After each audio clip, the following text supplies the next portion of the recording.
Hello, and welcome to the weekend episode of Views of an Outsider. Back to Basics, Part 3. What is a spouse? In this series, we have now asked the question, what is a woman? Which, logically, led us to ask the next question, what is a man? Having covered at least the broad strokes of these two foundational questions, it is now time for us to ask what these two complementary human beings are meant to be to one another. So today, we will ask the question, what is a partner? But before we jump into today's topic, I'm going to say goodbye to at least half of my listeners right now, before I even finish my first few minutes. Those people will no doubt be offended by the fact that I intend to approach today's topic from the angle that actually ends up affecting the most people, instead of ignoring all of them in order to focus on the marginalized, as we are relentlessly instructed to do. The partners that I am referring to in my question today are, horror of horrors, monogamous heterosexual couples. And if that is too vanilla for you to handle, then that is fine. But that is the majority of people out there, so that is where it makes the most sense to start, even if it hurts your particular feelings that this episode wasn't written especially for you. I'm sorry, but truthfully, I don't actually know you, so why would I be writing about you? You may be the sun of your own universe, but surely you realize that you're not the center of everyone's life. That's okay, I'm not either. And while we're doing this, let's get even more real for a moment and admit that most of today's sexual categories are a bunch of made-up BS that is designed to garner attention for a bunch of insecure people who have no identity to speak of besides the labels that they invent for themselves. And we all know it. There is no such thing as an ecosexual. People may love nature, but no one is sexually attracted to it. That's too broad and too general of a thing to be sexually attracted to. And people are definitely not exclusively attracted to nature, which is what a claim like that amounts to. At most, they might be turned on by the magnificence of nature, but then those feelings are directed at a person, not at the sunset itself. And no one is sexually attracted to themselves either, although I'm sure that that is a convenient story for some lonely people to tell themselves. Look, people are either male or female. There is straight and there is gay. End of story. The rest of it is made up. We all know that, regardless of how few people actually admit to it. I'm sorry, but I'm too serious to play these games. That's just my nature. So, you have fun cosplaying if you enjoy it. But I prefer reality. It is way more interesting, and it's definitely more useful. And those are the things that I care about.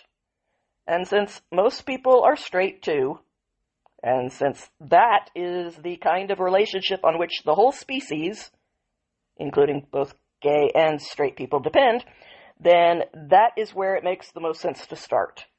So today, we are going to examine the purpose behind joining two very different types of human beings together, male and female, so that they can become something more. If you love reading like I do, then you'll know that one of the first things that happens in the story of Genesis after God finishes his creation is that he decides that it is not good for man to be alone. Now, technically, Adam wasn't ever really alone. He had a bountiful natural world full of an incomprehensible, diverse abundance of wildlife. He had a purpose with which to occupy himself and a limitless life of potential adventures that lay before him.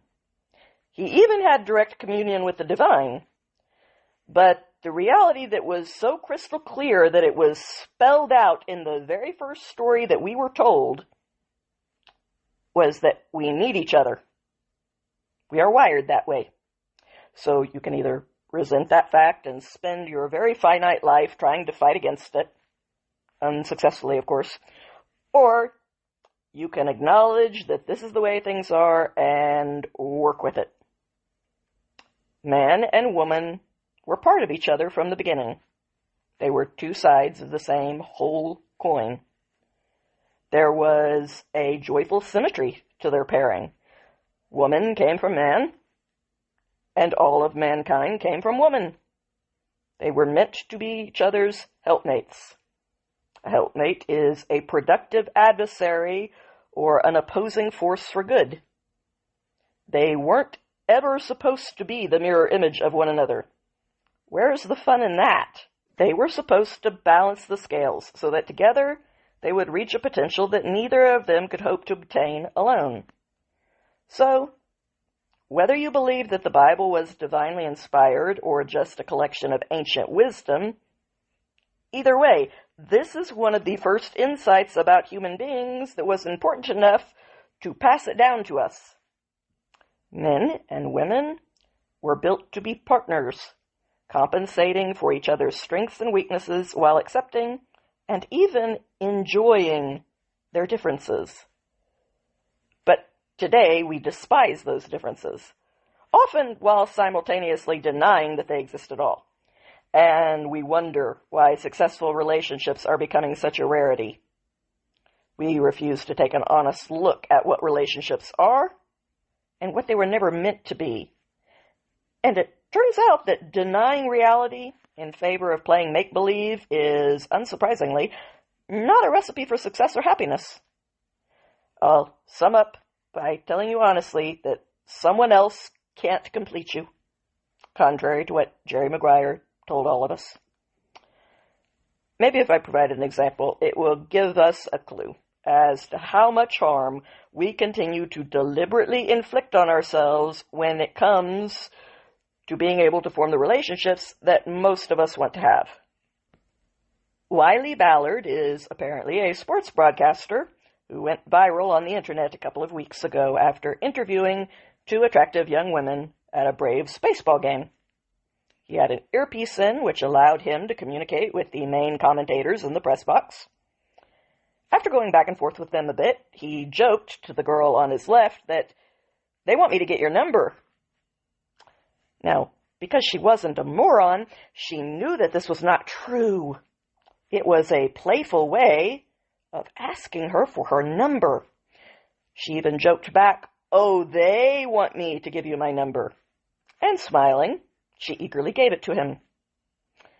Now, to hear some of the women on the internet tell it, this very benign, quite normal human interaction was one step removed from a violent sexual assault. They went on and on about the power imbalance that was inherently at play in the situation because the woman couldn't hear the commentators and therefore she didn't know what they had really said, which would have made no difference because she clearly didn't believe that joke of a story from Ballard anyway, nor was she meant to. But the women online fixated on the fact that this had all happened on TV and that had placed undue pressure on her. They apparently think that the same women that they claim are in every way a man's equal are simultaneously also so delicate and fragile that they're incapable of saying no to one when they want to. And never mind that anyone with eyes could see that this woman clearly didn't want to say no. Online, the entire event was overdramatically described as, quote, "the most outrageously inappropriate thing I've ever seen," which truly says something about the incredibly sheltered and privileged life that this particular woman has led. Granted, all reasonable people can agree that this faux outrage on the internet is stupid. So why is it important to even dignify it with a response? Because this sort of ridiculous hysteria, which is habitually performed online, however insincere it always is, has been happening for a while now. But it's not like we fall for it and end up agreeing with the drama queens out there, so why does it matter? It matters because ignoring them has allowed their drama to take over our culture and change it. And now the rest of us are living in their warped little wonderland too. The crazy people don't just end up affecting the other crazy people. We all feel the impacts. For a man to go up to a woman and make himself vulnerable by putting himself out there and risking public rejection is not an easy thing to do. Now that there is the additional threat from these miserable harpies that he might be publicly shamed as well and made out to be another Harvey Weinstein just for taking a shot in a totally acceptable way, a lot of guys feel too intimidated to risk it unless a woman is wearing a flashing neon sign declaring yes to the world. According to surveys, however, women still typically want the guy to make the first move. So these Karens, who have gone unopposed for so long, have altered the atmosphere, which is making a lot of other people just as miserable and lonely as they are. This is probably the whole point, at least subconsciously. We all know that misery has always loved company. These bitter shrews are alone, and they want everyone else to be as miserable and paranoid and overly sensitive as they are. And by allowing these damaged people to set the terms for the rest of us, they are succeeding in achieving their goal. Now, despite the wide variety of topics that I have covered in the past, I have never once advocated the approach that I'm about to, so that should tell you something. But these people need to be relentlessly mocked. That is the only way to defeat them. They love arguing, but they can't stand laughter. They have absolutely no sense of humor, especially when it comes to themselves. Every time they start up with this Karen drama, they need to be dogpiled in the comment section online. Every normal person needs to call them out, and not in a serious way, because their behavior doesn't deserve to be taken seriously. They need to be mocked for the out-of-touch Karens that they are behaving like, and dismissed as completely ridiculous. Just because they're dysfunctional and awkward, that doesn't mean that they should be allowed to ruin normal, enjoyable human interactions for everyone else who is not as significantly damaged and frigid as they are. Most people enjoy interacting with the opposite sex, and we should be allowed to do so without these loners being allowed to play uninvited referee for the rest of society while they turn everyone else into the nervous wrecks that they clearly already are. Relationships between the sexes are important. For thousands and thousands of years, human beings have voluntarily organized themselves into family groups, and we have continued to do so because it works. Families aren't perfect by any means, and our families can often drive us crazy. But we still share a deep bond with them that is unique, and you dismiss your own evolutionary need for a family at your own peril. There are many people in positions of influence these days who frequently encourage other people to cut their family members out of their lives altogether simply because they hold different opinions, vote differently, or for a variety of other trivial reasons. They encourage the people who are unfortunate enough to listen to them to view any difference between their own viewpoint and someone else's as a direct assault that is being made against their personhood. And of course, if someone rejects who you are at your core and attacks you, it is reasonable for you to choose to cut them out of your life. The problem is that when someone disagrees with you and just honestly sees things differently from the way that you see them, that isn't the same thing as them saying that they condemn you or reject who you are as a person. And if they go on having their own point of view and way of seeing the world, if you fail to make a case that convinces them to change their mind, that isn't them attacking you either. It's them having autonomy as a separate human being from you, rather than simply being an extension of you, which would be much more convenient for you, I admit, But that is still a pretty narcissistic expectation to have when it comes to other people, who are people too. Unfortunately for the followers of these online advice givers who encourage them to blur these lines and adopt a very muddled way of thinking, acting on their bad advice is the surest way to end up alone and unhappy. There is no one in the world who is going to agree with you on absolutely everything 100% of the time, not even you. The opinions that you held 20 years ago are probably not all exactly the same as the opinions that you hold right now. And the opinions that you will hold 20 years from now will probably have changed at least to some degree from the way that you see things today. So, if that same difference between viewpoints when it comes from a friend or family member means that they should be cut out of your life, then it also means that you can't even be friends with different versions of yourself, much less with anyone else.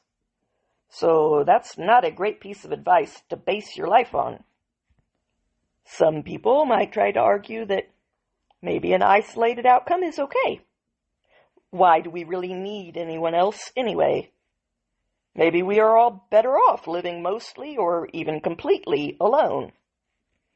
Well, first of all, that is not a very reasonable path to choose if the goal of experiencing life is to grow and to learn from each other so that we can evolve into something better and hopefully wiser. The solitary life that is being described here is a life of guaranteed stagnation when it comes to both your maturity and your creativity, as well as the satisfaction that will come from challenging yourself and transforming into someone that is a better and more capable version of the person that you started out being. That's what we all do for each other. We expand one another's world. Secondly, how happy and content has a life that is being lived alone and isolated made the people who have tried it? Results matter more than theories do. In general, most of these people come across as bitter, resentful, pessimistic, nihilistic, and as people who are growing more and more unstable by the day, both mentally and emotionally. There is probably a reason for that. Human beings weren't meant to thrive alone. Look at what happened to Tom Hanks in Castaway. He ended up arguing with a volleyball, my friends. And some people in today's world seem to be about one social media post away from doing the exact same thing. For example, take those shrews online that I mentioned earlier, picking on a guy for simply asking a woman if she would give him her number. I'm sure that they will be yelling at Wilson next for his toxic masculinity.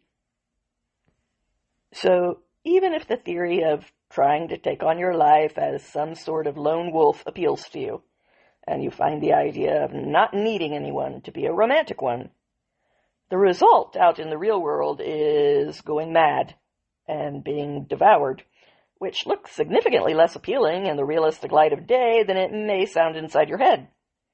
Lots of nice-sounding ideas have some very not-so-nice outcomes if they're attempted out here in the real world. That's why it's important not to get too attached to your own ideas. That way you can discard them for your own sake anytime that you discover that you need to. You should prioritize your quality of life over the ideas that you've grown attached to for the time being. Judging from the amount of dissatisfaction that most people seem to feel about the quality of their lives these days, I would have to say that it seems like it would be wise for people to consider that freedom, in the sense of living one's life purely for oneself, hasn't led to a life where many people feel very free, based on all of the available data. Whereas freedom, in the sense of living one's life based on effectively balancing our obligation to shoulder the appropriate responsibilities that are part of our obligation to one another, from which we derive our sense of value as human beings, with the pursuit of our own ambitions and dreams, as opposed to our meaningless and changing whims, is what makes for a life that feels significantly more free than the alternative does. What difference does it make if the picture that was sold to you looked shiny, if the result makes you miserable? People's dissatisfaction with life is way up. Happiness is way down. Suicide and mental illness are way up. Are we supposed to believe that all of these results are merely a coincidence, and one that is completely disconnected from the choices that we've made about how to approach life and each other? How can indulging in too much freedom ever be a bad thing? Maybe the answer is when it causes you to forfeit something better than freedom. Or perhaps the difference comes down to what freedom means theoretically, and knowing which things will actually produce the sensation of being free and happy in your life. And many of the things that fall into that second category often seem counterintuitive on the surface.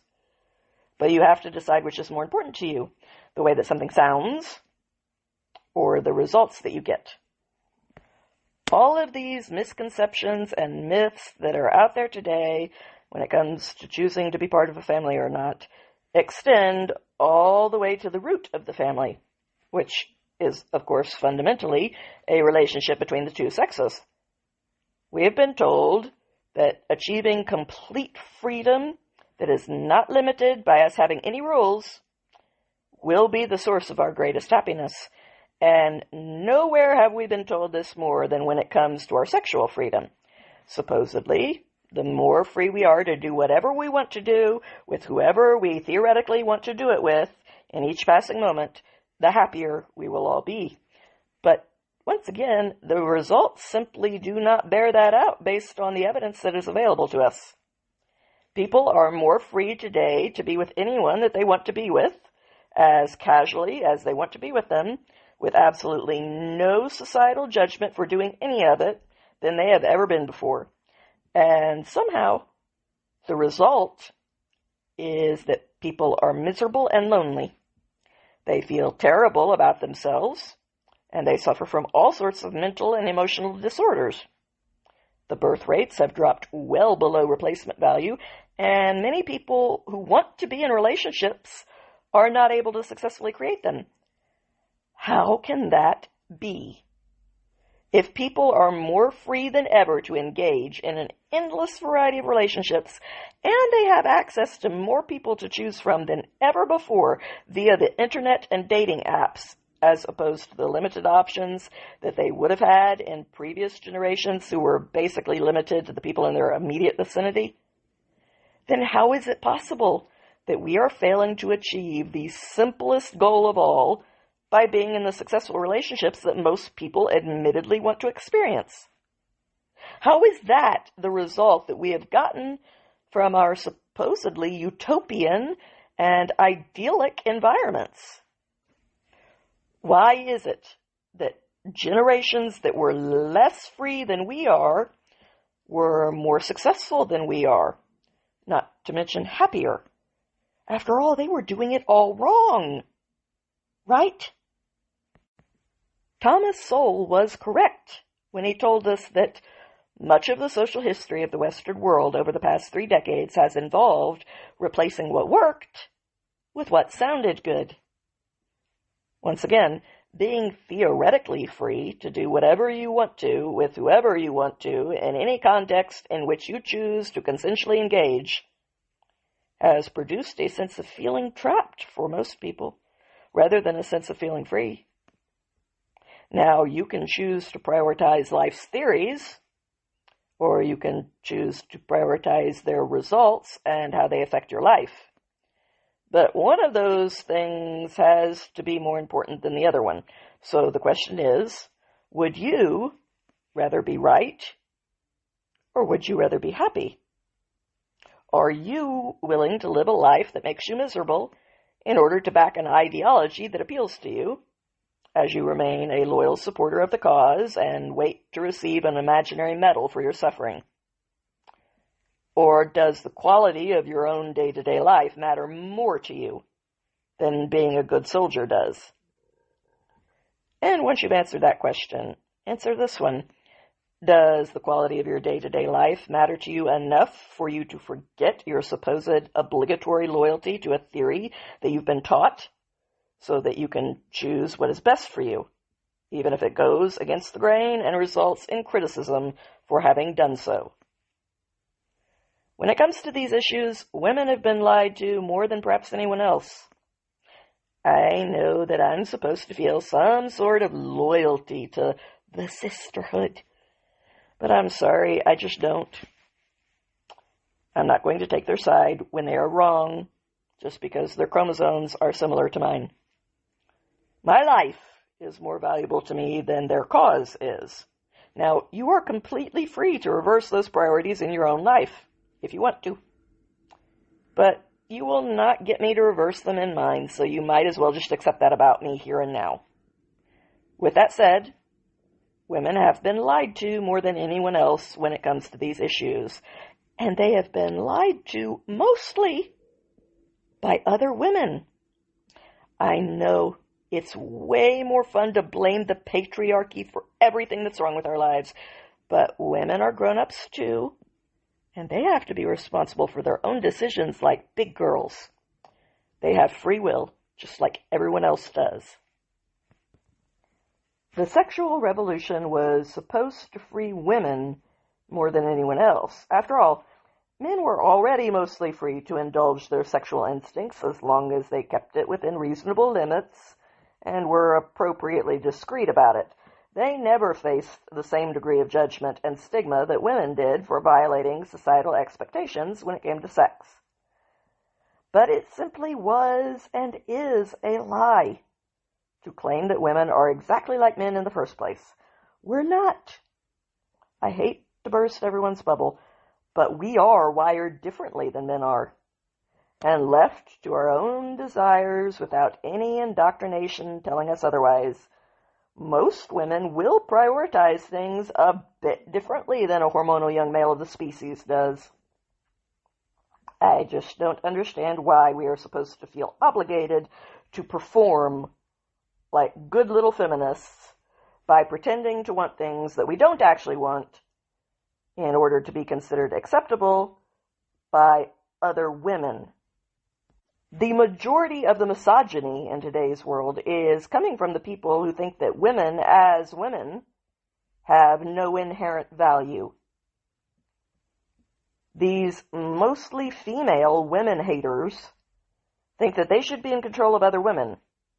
They should get to tell them what to want while trying to make them act more like men, because only masculine women have value in their eyes. Now, I know that the feminists out there are all clutching their pearls right now and screwing up their rapidly aging little faces into the appropriate expression of their disapproval because I'm making these all too true accusations. But once they unclench, they'll live. I'm not trying to tell anyone else how they have to live their own life. They can do exactly what they want to do, and they will. So will I. These women are allowed to go on making their case, which will go on convincing some unlucky people to follow their lead. And I am allowed to point out the things that they say that are misleading, not to mention insulting. And I'm going to go on pointing out the potential consequences of deciding to follow their precious pet theories. The chips will fall where they may. Why isn't that good enough? Each person will have to decide for themselves what makes sense to them and how much of their own happiness they are willing to risk on the decision that they're making. The idea that most women are going to find happiness or feel good about themselves and valuable as human beings by indulging in every fleeting desire that they temporarily feel, while giving no thought as to whether it will be worth it to them in the long run or not, is just not true. Most women do not want to spend their entire life having casual sex with strangers, while never experiencing anything more meaningful than that. Anyone who has ever met a woman knows that I'm right about that. The same is true for many men, too, by the way. The idea that having lots of casual sex with lots of different people is the way for anyone to find a serious relationship with one person makes no sense right on its face. You become what you practice. We all do. I didn't make the rules, but I can observe the reality around me, and I'm just sharing those observations with anyone who is interested in my thoughts on the subject. The sad reality is that if you treat yourself like a piece of meat and invite other people to do the same thing, then you will end up feeling like a piece of meat and being victimized by the sociopaths who will take you up on your offer and use you accordingly. And you are not going to feel good about yourself afterwards. You're just not. That isn't my fault. At least I'm telling you the truth about where your choices will lead before you make them. You will get exactly what you're looking for. Sociopaths. Studies show that the only men who are actively looking for one-night stands, which they will never see again, as opposed to a real relationship, are the dark tetrad types. Cruel, users, manipulators, and narcissists. So if you think that you are going to get lucky and find a high-quality man by fishing in that cesspool, then, to quote Tom MacDonald, that's like sleeping with the football team to try to be a virgin. The same holds true for men. Some conservative men out there are actually openly embracing the strategy of hiding their values and masquerading as liberals in order to make themselves seem more acceptable to a larger group of single women. I'm sorry, but that is the dumbest thing I've ever heard. You are deliberately fishing in all of the wrong ponds. Set the dishonesty of that approach aside. If your goal is short-term gratification, then I guess that strategy would work. But if your goal is a healthy long-term relationship, then you couldn't have chosen a worse route to take. You might be increasing the number of options in your dating pool, but you are also guaranteeing that all of those options in your pool are going to be a bad fit for you, meaning that the relationship will not last. You have picked the one strategy that will virtually guarantee that your worst fears will come true, and you will end up in divorce court with a liberal woman who won't let you see your kids while she bleeds you dry in alimony. You won't be able to hide who you are forever. And when you are discovered, or when you come clean and flip the switch, the relationship will end. And you will have wasted a lot of time that you'll never get back. And a lot of women who would have been a good fit for you will have gotten married during that time to men who were honest about what they wanted. Even if you could succeed in hiding who you are forever, you would have to spend your entire life in misery, hiding who you really are and what you really think about everything. Meanwhile, by pretending to be a liberal guy when you're not, you will also have filtered out everyone in that admittedly smaller group of conservative single women who might actually make you happy and be a good match for you. Newsflash, a conservative woman isn't looking for a liberal guy. This is one of the big problems with today's society. People don't stop to think about what they actually want, and if their strategy is likely to produce the result that they're looking for. It's not all a numbers game, Because not all options are equal. Not every person is interchangeable with every other person, like Legos. If you go on a journey, but you don't know whether you're looking for a pony or a mountain, then it's pretty doubtful that you're going to find whatever you're looking for, because you have no idea what you're looking for, and you never stop to seriously think about it. The most widely embraced method of approaching life seems to be to bumble through it like a blind person, feeling your way along through the darkness, and hoping that you'll stumble into whatever you're looking for along the way. And you're hoping that if you do, you'll also be lucky enough to realize that this is what you're looking for when you bump into it, even though you've never thought about it before. But you hope that your instinct will club you over the head before you unknowingly bumble onwards. Yeah, that seems like a genius plan. This is why conservative groups have higher success rates when it comes to maintaining long-term relationships. Consider Orthodox Jews, for example. They date with a purpose in mind. They know whether they're looking for a mountain, or a meadow, or a pony. They've thought about it. They talk about what they're looking for with each other right from the start. And if that person is not what they're looking for, then they don't waste each other's time. They wish each other well and move on.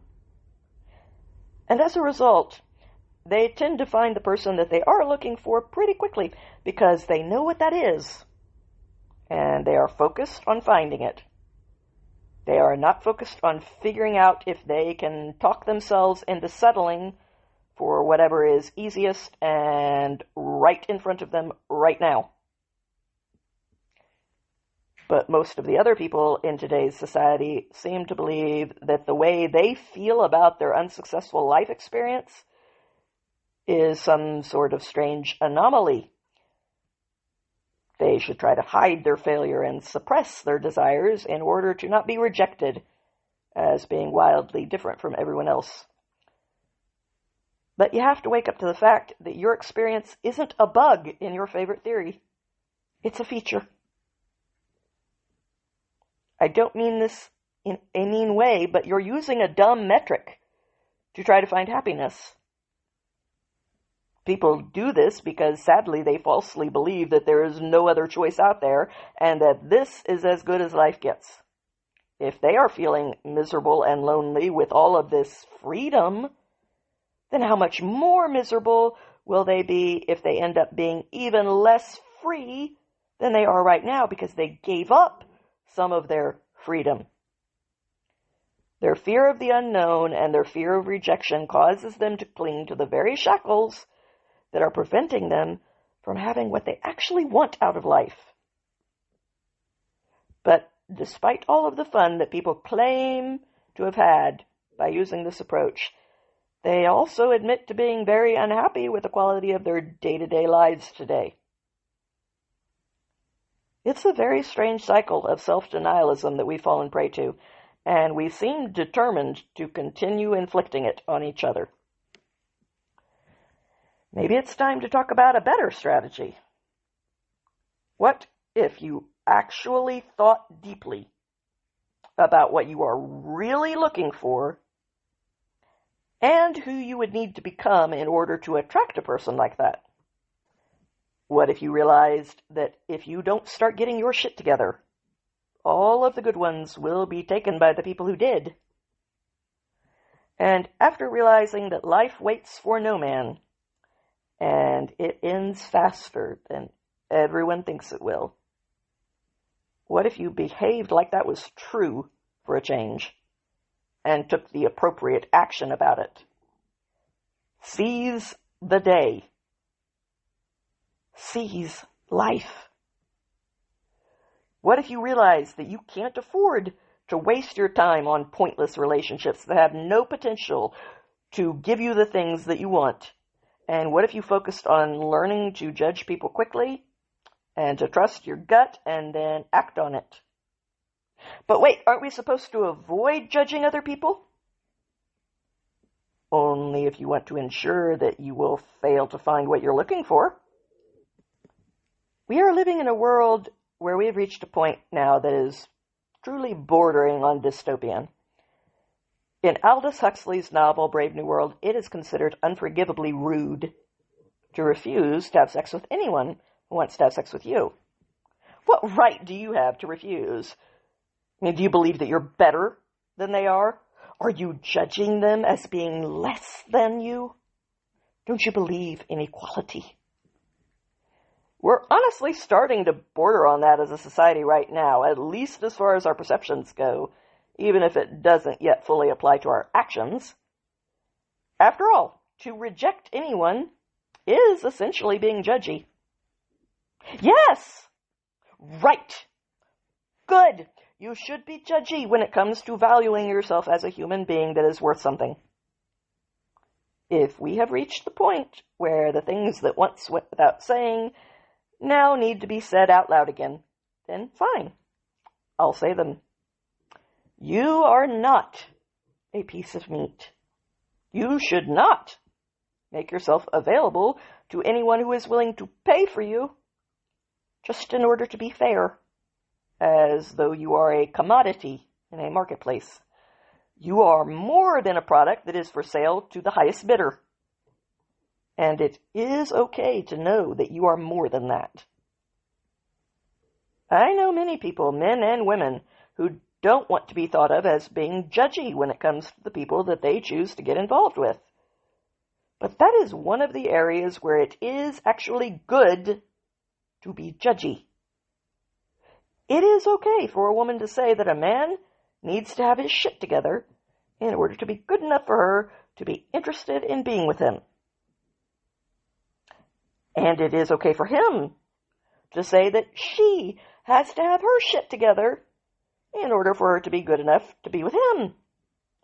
There is nothing wrong with having standards. That's how you end up getting what you want. That is part of valuing yourself appropriately. Arrogance is only when you value yourself disproportionately, so don't do that. But value yourself honestly and objectively the way that you should. And that means that someone else's feelings are not your job to manage.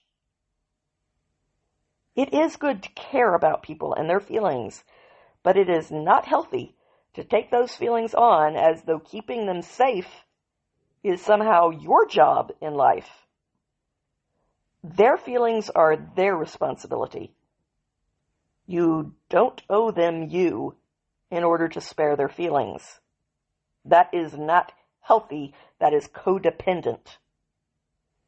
It's okay to value yourself too much to treat yourself like a cookie that you're supposed to give away in order to make some broken person feel better about themselves or in order to avoid making them feel bad. I mean, the fact that we live in a world that is attempting to shame straight men for not being willing to sleep with other men who are trans and who therefore identify as women because it will hurt that trans person's feelings not to be treated like a real woman is insane. Look, no one is obligated to sleep with anyone for any reason. And the only people who need to be publicly ashamed right now are the people who are trying to guilt other people into having obligatory pity sex with the people that they tell them to, just so that it won't offend their own PC worldview. Who the hell do these people think that they are to even try and push that kind of control onto other people?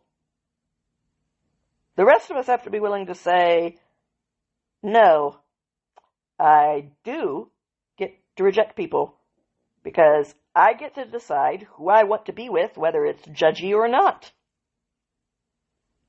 We all actually should be judgy when it comes to deciding who will make us happy. That's called using your head. So it would probably be wise to stop and think about who that person is Think about who would be able to make you happy, and then stop wasting your time trying to pretend to be someone that you're not so that you can attract everyone except the person you want.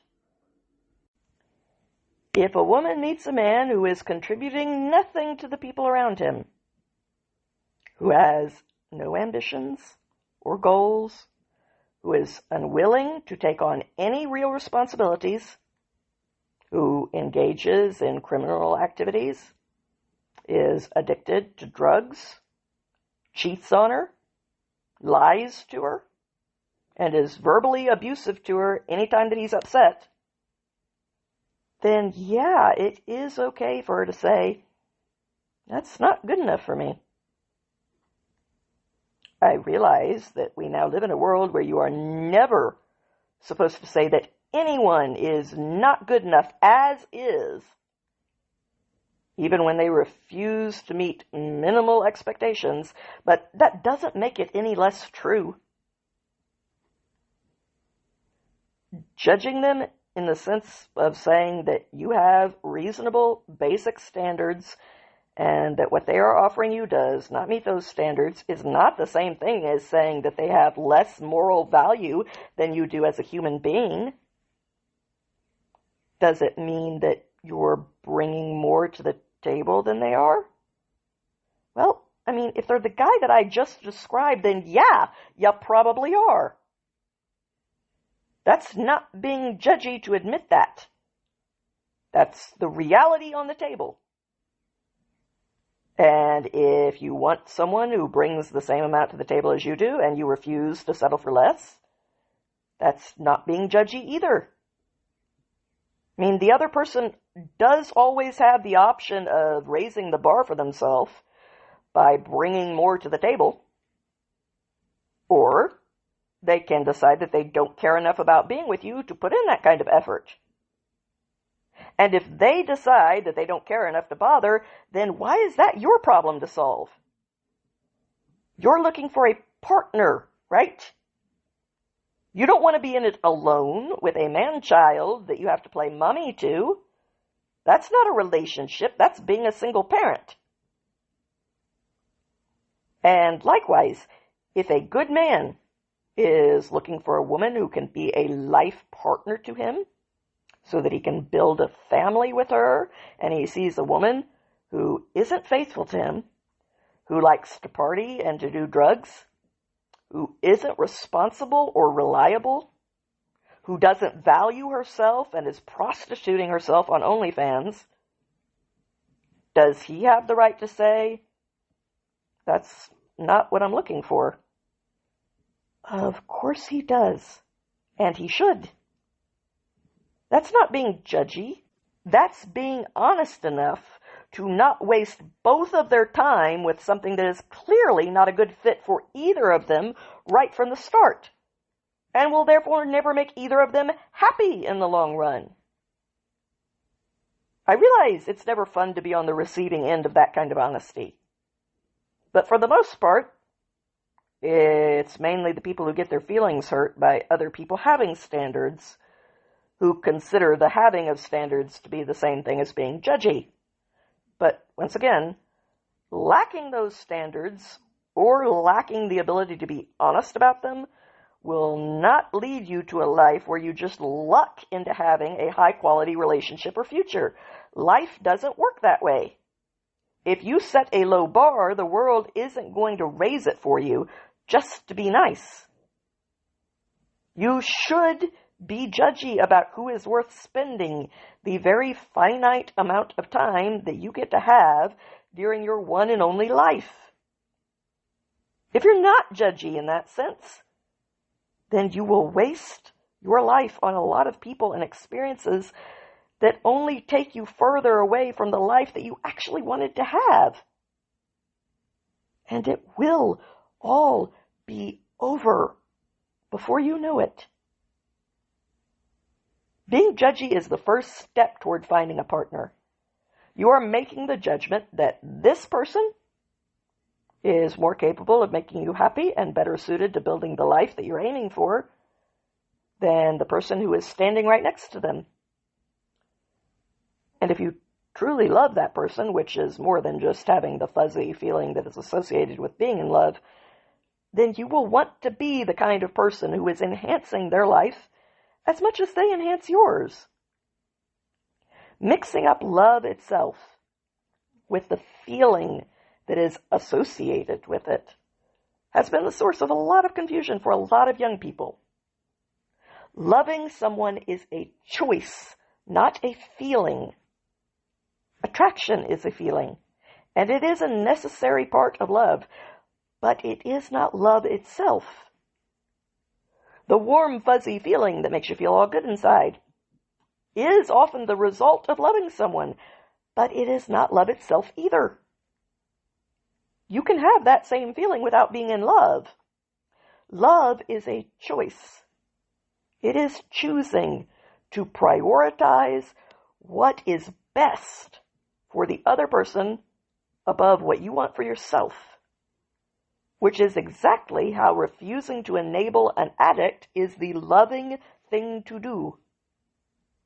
It doesn't make them happy when you won't enable their addiction, and it doesn't make you feel all warm and fuzzy inside either. Often quite the opposite. But it is still the loving thing to do, because that is loving them enough to want what is best for them, even if it is difficult for you. Love is choosing to live that way, relationally prioritizing someone else's well-being every single day. It is valuing them enough to make the appropriate sacrifices in order to be the person that the best version of them deserves to have in their life. That is what makes real love strong enough to mean something. That is what makes it last. That is what makes it valuable enough to be worth seeking it out so that you can build your life on it. And that is also what makes it so incredibly hard to find and to maintain. Because it's all well and good to say that you want to find love, but do you really want it enough to live that way every single day in order to have it? Because if you don't, that's fine. But it isn't just going to fall in your lap for anything less than all that you have to give in exchange for it. That is the reality. And I'm choosing to respect you enough to give it to you straight. Christopher Hitchens advised us that in life, we must choose our regrets. So which regrets can you live with? The answer to that is going to vary from one person to the next. But we have to start by being honest with ourselves about what we want for our life, instead of continuing to be loyal to a trendy ideology that has personally failed us. Are you going to regret not going to bed with that really hot guy or girl more than you're going to regret feeling like a piece of trash who meant nothing to them during the next few months? And the argument against that is always going to be, well, what if they don't walk away the next morning and I'm amazing enough to have bought them forever? And this turns out to be the start of some rom-com fairy tale. Aside from the whole fishing for a good fit in the wrong pool argument, one really good way to assess the likelihood of how real that possibility is before you commit too much of yourself to it is to see how they handle things not going their way when they hear the word no. Because at some point in your relationship, they are going to hear that word from you, and then what? You might as well start off by finding out fairly early on how they handle life when there are bumps in the road, as there inevitably will be. It's better than wasting everyone's time with something that will never work out, only to add yet another regret to the growing pile of one-night stands that you will have to carry around with you throughout your life. We have to choose which regrets we can live with carrying around with us in that way.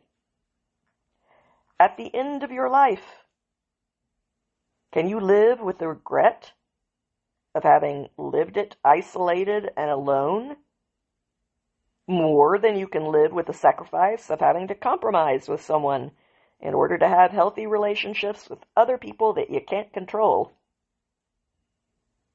Can you live with never finding the person that you actually wanted to be with, and instead live with the regret of wasting your life in a relationship with someone who is a bad fit in every way, just because you're afraid to be alone for the time being while you find what you're really looking for?